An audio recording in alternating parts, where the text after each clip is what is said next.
এবার ঈদে যেহেতু কোথাও যাওয়া হয় নাই, তো শুক্রবারে হাজবেন্ডকে মানিয়ে সেজেগুজে চলে গেলাম আমার খুব পছন্দের একটা জায়গায়। চলুন আপনাদেরকেও সাথে নিয়ে যাই আমার সেই পছন্দের জায়গায়। আসসালামু আলাইকুম, সবাই কেমন আছেন? আজকে আকাশটা খুবই সুন্দর ছিল, মনে হয়েছে সাজগোজ করলে আজকে মেকআপটা নষ্ট হবে না, তাই চিন্তা করলাম আজকে ঘুরতে যাব। গাড়ি দিয়ে আসার সময় আমার সেই পছন্দের জায়গায় দেখলাম খুব সুন্দর করে সাজিয়েছে, তাই ভাবলাম আজকে সেখানেই ঘুরতে যাব। তার আগে দেখিয়ে নিই আজকে রেডি হওয়ার জন্য আমার কি কি প্রয়োজন। আমার এখানে তেমন কোনো কসমেটিক্স নেই, আর যা ছিল আমি সবকিছু এখানে নামিয়ে সাজিয়ে নেই। সেজে গুজে কোথাও যাওয়াটা আমার একদমই পছন্দ না, কারণ গরমের মধ্যে বেশি মেকআপ করলে দেখতে খুবই বাজে দেখা যায়।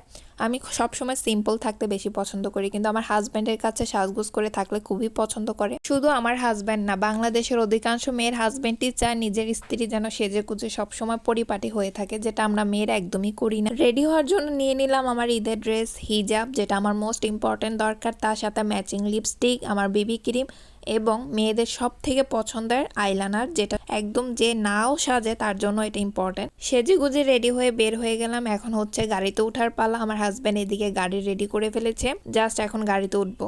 যেখানে যাব সেটা বেশি দূর না, মাত্র 40 থেকে 50 টাকা গাড়ি ভাড়া। তো আমি এর জন্য উঠে গেলাম আগে অটোতে। আমাদের এখানে সবসময় অটো, রিক্সা এগুলোই বেশি পাওয়া যায়।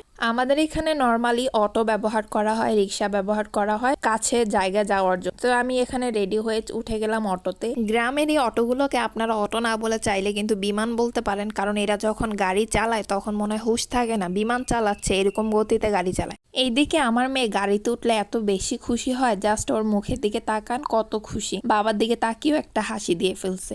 গাড়িতে যেতে যেতে অনেকগুলো ছবিও তুলেছিলাম গাড়ির মধ্যে। এখন আমি চলে আসলাম আমার গন্তব্যের জায়গায়।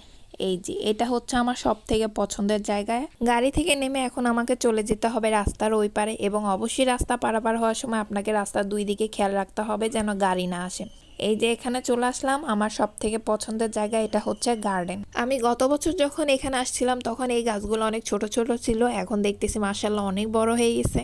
চট্টগ্রাম থেকে আসার সময় আমি রাস্তার মধ্যে গাড়ির মধ্যে বসে দেখলাম যে গার্ডেনের মধ্যে অনেক সূর্যমুখীর গাছ লাগাইছে। আমি সেটা দেখার জন্য এখানে আসছিলাম মূলত। এসে দেখতেছি সূর্যমুখী গাছগুলো নেই। যাই হোক, গাছের উপর আমি হাত বোলাতে বোলাতে দেখতেছি এত সুন্দর একটা ফুল। এইদিকে আমার হাজবেন্ড ভাবছে ফুলটা আমি ছিঁড়ছি, হয়তো বাগানের মালিক দেখলে চিল্লাচিল্লি করবে, এটাই ভাবছে।